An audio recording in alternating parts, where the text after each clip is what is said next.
Previously, in parts 1 to 4 of this video series, I left Loch Tarbert, rounded Ardnamurchan Point, and then circumnavigated the island of Eigg, before heading back to the mainland and exploring Loch Nevis and then Loch Huron. I then headed back round Ardnamurchan Point to Loch Tarbert, before heading south to the island of Jura, where I had day trips to Islay and Colonsay. In this last episode of the series, I explored Loch Tarbert before heading back to Loch Tarbert. I travelled over 400 miles during the 2-week period I was away. I was lucky enough to enjoy a heatwave with no rain for the duration, and happily stayed a week at one location in Jura. My sausages soon went rancid in the heat, so I was reduced to eating my newfound friend Leon the lobster. Then scoffed fresh mackerel, which had recently arrived in shoals, so relatively easy to catch. A nice big size too, so the smaller ones were returned to hopefully grow a bit more. So I certainly didn't go hungry, and as I don't mind warm Guinness, my essentials were covered nicely. It was the first time I'd used my new Vango Galaxy tent, except for a trial night in February, so I can now add a little to my initial thoughts. It is obviously a large tent, and as such I don't find it as useful for adventures as I first thought. I often have to pitch tent in small awkward spaces. It's no more awkward to put up or back away than a small Vango Banshee. However, it is ideal for a base camp in wide open spaces, like living in a house rather than sleeping in a garden shed.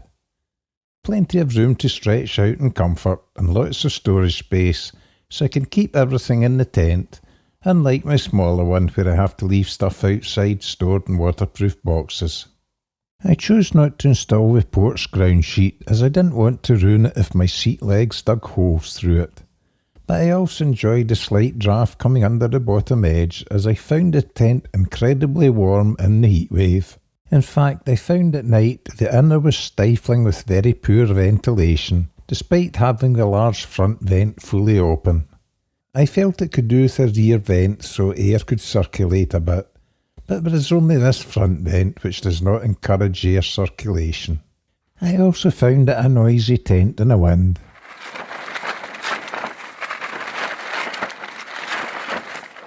I know all tents flap, but this one seemed to flap louder than most, possibly because of its size, and also the front door area moves quite a bit.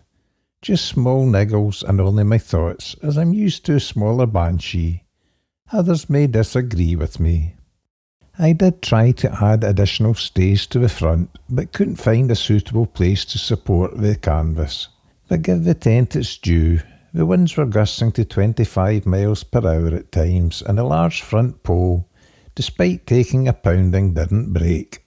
Where this tent came into its own is a large front area for sitting in, and if it had been raining it would have been a big advantage over lying down in the Banshee trying to keep dry. So to summarise, it's a good tent for longer stays in one place, but it won't be replacing my versatile Vango Banshee on my normal type adventures.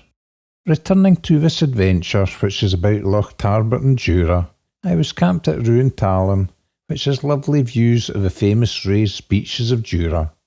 Jura is one of the best places in the world to see raised beaches which prove the sea levels were much higher many years ago.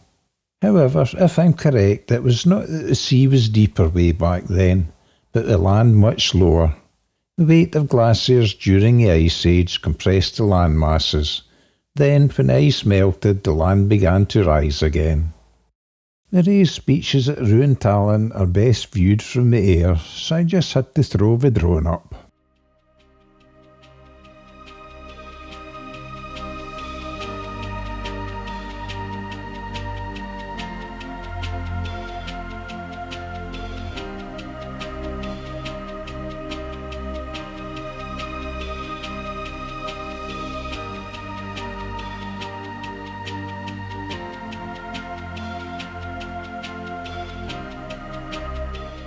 Of course, as well as highlighting the raised beaches, the drone also illustrates why I love Loch Tarbert so much, especially in the heat wave, despite the fact it can be a midge-ridden hell in damp weather.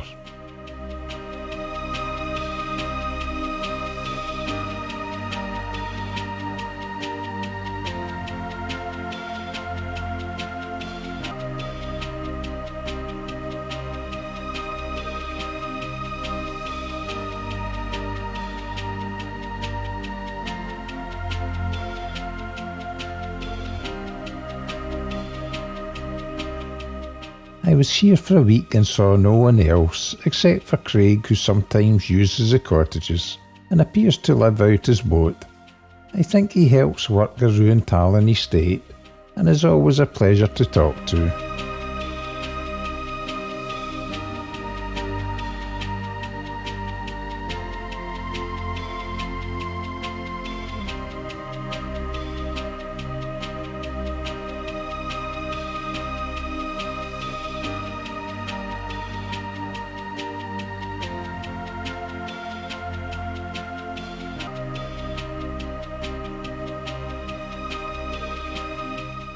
As I also found out firsthand, it's an area infamous for adders, Scotland's venomous snake.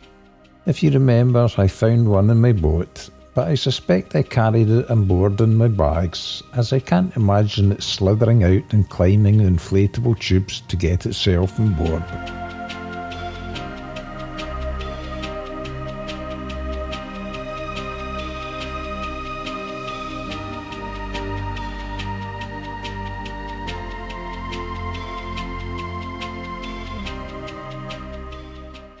There are certainly plenty of stones for them to live under and heat themselves in a warm sunny day, but I can live with them for the peace and solitude of this lovely area.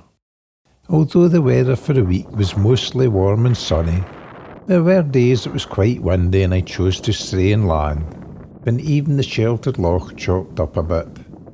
I watched larger yachts come and go in those days, as they too know the loch is a lovely sheltered mooring. They often left with sails well reefed in.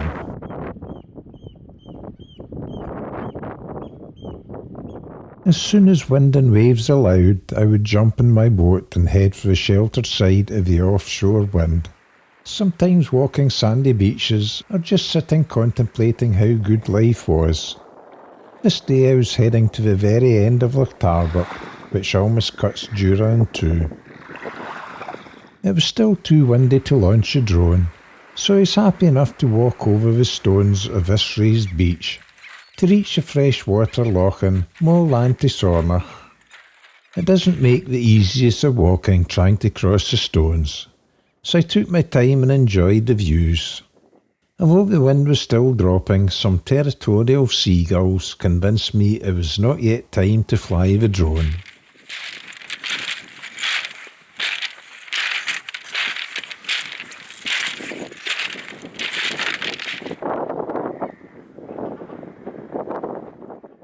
From the high point on the raised beach, I looked across Loch Tarbert and admired the view. The crystal clear sea under the sunny sky, turning the water a Caribbean blue. I arrived back at the boat just before the tide left it high and dry, so I clambered aboard and continued on my way. As I was in no hurry, and also because the wind had now dropped completely, I cast a lure behind the boat to see if any mackerel were around. I did catch my supper, but was too lazy to video the catch. I tend to eat fish like a seagull when the mackerel arrive, which also makes me crap white like the gulls do. I was now entering the narrowest part of Loch Tarbert, which feels more like a river when the tide is flowing. It's also shallow, but leads to a very inner basin which is almost fresh water. Great care has to be taken in this shallow section, as it would be all too easy to damage a propeller by hitting hard rock. The locals have marked the deepest channel with painted cement pillars, so by lining them up it's reasonably easy to navigate the narrows.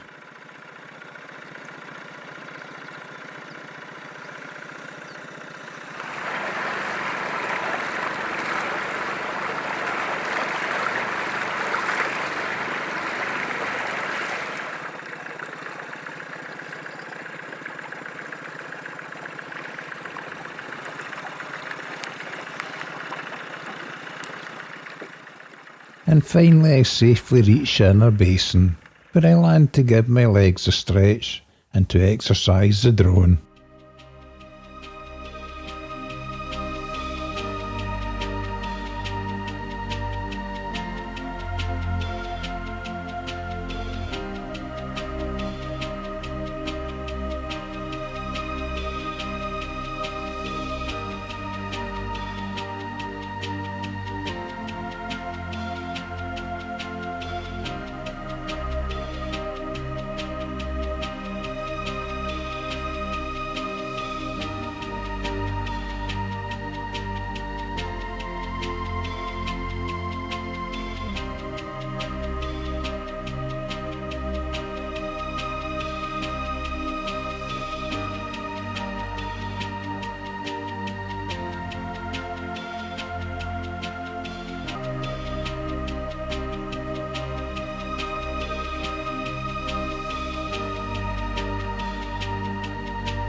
Happy I'd seen the inner basin, I clambered back into the boat to head back to camp, and as there was only a family of greylags about, who didn't look as if they wanted a fight, I stopped to chuck the drone up again, just to capture the narrow channel.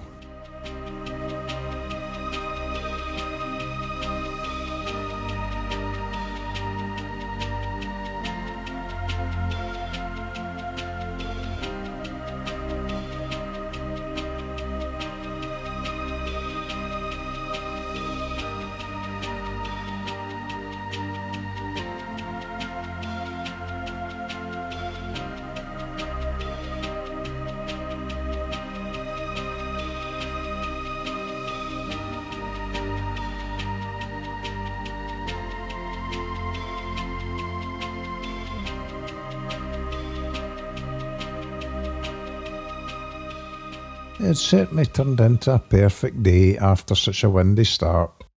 As such, there was no hurry to get back to the tent, so happily trawled some lures again, more to pass time than to catch another mackerel, as I already had one for my supper. Then, because I knew I was heading for home in the morning, I decided to land again and have a last look around Loch Tarbert, knowing it could be a while before I get back here again.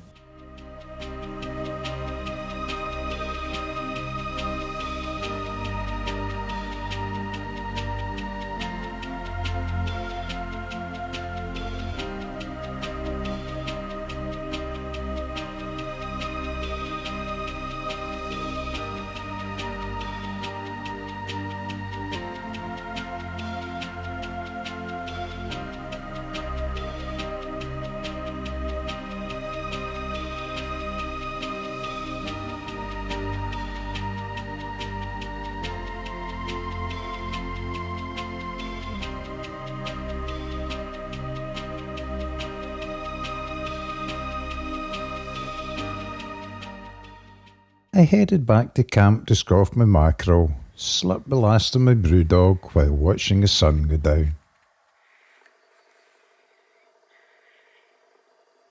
In the morning I dismantled camp and packed the boat ready for home. It was an uneventful journey back to Loch Tarbert, but I felt a little sad leaving Jura behind. However, I appreciated that I had just had a fantastic 2-week tour around some of the best parts of the Inner Hebrides. Since then, I'm afraid I've hardly been out in a boat. Poor weather and some ill health issues kept me landbound. Nothing to worry about, as it was a virus, possibly COVID, that kept me at home. I'm now recovered, but mentioning it as it could be a week or two before I get out again to make a new video. So I hope you've enjoyed this series, and thanks for watching.